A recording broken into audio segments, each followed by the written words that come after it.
The collapse of the US housing market and the havoc wreaked on Wall Street by the subprime crisis and ensuing credit crunch wiped out some of the biggest financial players and sent shockwaves around the world. The focus of the world's economic crisis has switched to Europe. Iceland is facing economic disaster.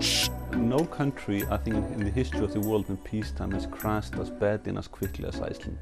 And the reason is that our modern economy is so interconnected that when things start to unravel, everything happens at light speed compared to previous crises.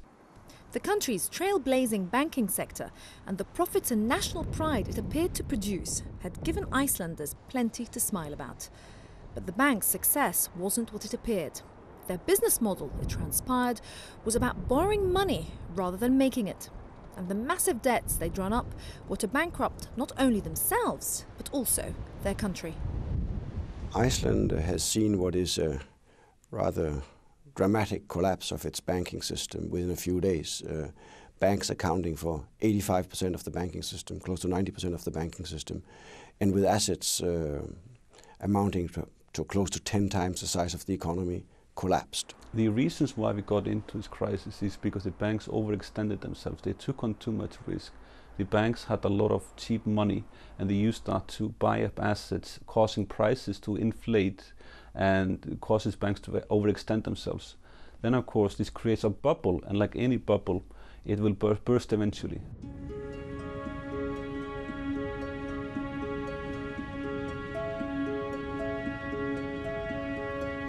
Sverre Olufsen is an internationally renowned artist.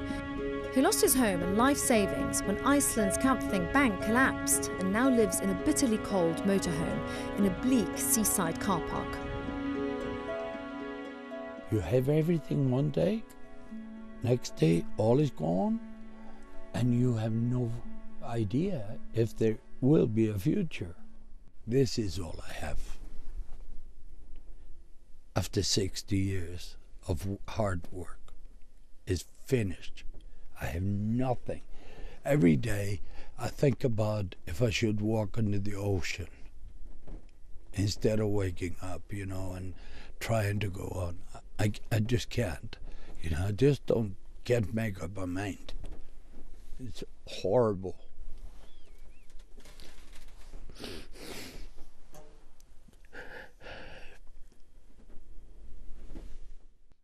I don't know what to do. I have nothing to eat. I have no food. I have no heat. I have no water. I have no sanitation. I have nothing. All in one night. And I cannot forgive these people. I've seen my friends die. I've shown you photos of friends that have died, killed themselves because of this. My friend next in the other car lost everything also. Everything that he meant to be for his children. Everything I meant for my children, gone. A lot of people are hurt right now, have lost money, maybe losing their jobs. We will be able to correct that relatively fast. This is the notorious Skid Row, an area of downtown Los Angeles where thousands live rough. Every day, with each foreclosure, more ordinary folk are being forced out of their homes and onto the streets.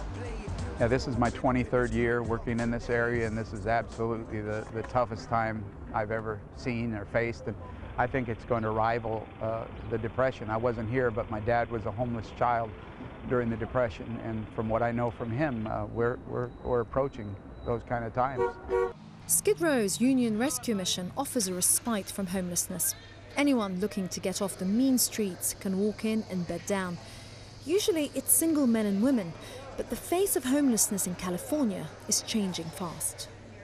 We have families facing foreclosure. We have families facing unemployment. We have donors who are calling saying, I think I might end up needing your services. Will you please pray for me? That is a completely different picture than we've ever seen before. For the first time, we're seeing this influx of entire intact families. I mean, husband, wife, children, moving out of that average 2-car garage, 3-bedroom house, lost it completely. This is a typical room right here. And this is what we'd call our family suite. And as you can see, you know, we've got all the linens and everything set up. This will be 2 bunk beds, able to accommodate 4 people. And then we have cots that we have. We could actually put a cot in the middle. So you can ideally put into up to, you know, 6 people per room. It'd be a little tight. But as you can imagine, you know, if you're coming from a situation where you have no home, this is a luxury. We are going to have more families facing homelessness than we can even dream of right now. And I think it's just the tip of the iceberg. To cope with increased demand from people who are losing their homes in America's economic downturn, the Union Rescue Mission has opened emergency relief centres around LA, including this one in relatively prosperous Burbank. One family coming in. Okay. And approximately what is the count tonight? Just an approximate. Tonight we have 4 families. At least 3 other families called me today, and 1 other family. So there are a lot of families, and each family has a minimum of 2 children. We've already done more families this week than we did all last year in 3.5 months. I know. I can give you anything, just tell me what you want. A house, a car, a planet or 2, a mighty ship with There is called Anaheim. Anaheim is the happiest place on earth because Disneyland is here. This house sold for $300,000, and after that, another real estate agent bought it for $400,000, like in the same week. And then he put it on the market back for $500,000. This house was so warm for years and years, and now it's just an empty, deserted house. Bilal now snaps up bargain properties for cash and charges clients to find loopholes in the contracts they signed with lenders, helping them to avoid the repossession of their homes. Refinancing right now is very hard. It's going to cost you money. We want to make it fixed. We want to give you the best interest rate. There is no such a thing as easy qualify anymore. Modify the loan instead of refinance. We want you to get the max. From somebody's misery, there's always something. There's always an advantage to be taken. You know, there's always something pops up, and loan modification came about, and we are taking advantage of that now. For small fees, we have an attorney look at their documents, look at any possible violation by the real estate broker that did their loan, or by the bank itself that accepted the loan. We try and negotiate with the bank and try and help them keep their homes. In Iceland too, people face losing their homes, and the sudden demise of the country's economy and international standing has led to street protests, and there have been clashes with police. I can understand the feelings of people who want to protest and demonstrate. I mean, that is part of a living democracy, and we respect that, and we encourage people to take part in peaceful demonstrations. We will be investigating what happened and who was to blame. And I'm sure on the basis of such a report, nobody will shy away from their responsibility. Nobody could foresee the global economic crisis. Nobody was prepared for it, even in the UK or in the US or Europe. And certainly this government is not to blame for it. The banking system was unsound, that the government and the exchange rate was overvalued. And there are studies from international agencies, from academics, from banks, this all indicates that. So the signs were out there for anybody to see, but the government of Iceland chose to ignore them. Why don't they resign? It's been shown that over 70% of the nation wants them to resign. But all they do is say, no, we're not stepping back.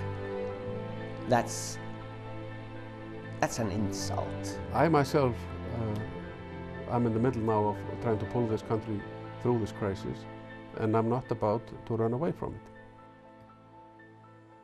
We are rather cold people. I think the nature affects us. I think we are, in a way, the silent people.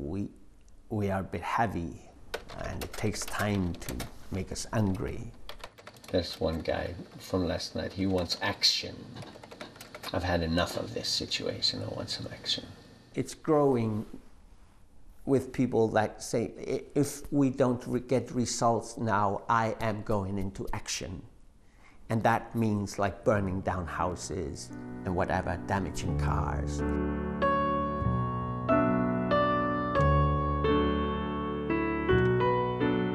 The International Monetary Fund has warned that violent protests will break out elsewhere in the world if the financial system isn't reorganized to benefit everyone rather than a select few. You had that belief in that freedom and financial stability and that stability that this country offers, and you never doubted that. And unfortunately, we were all fooled. Yeah.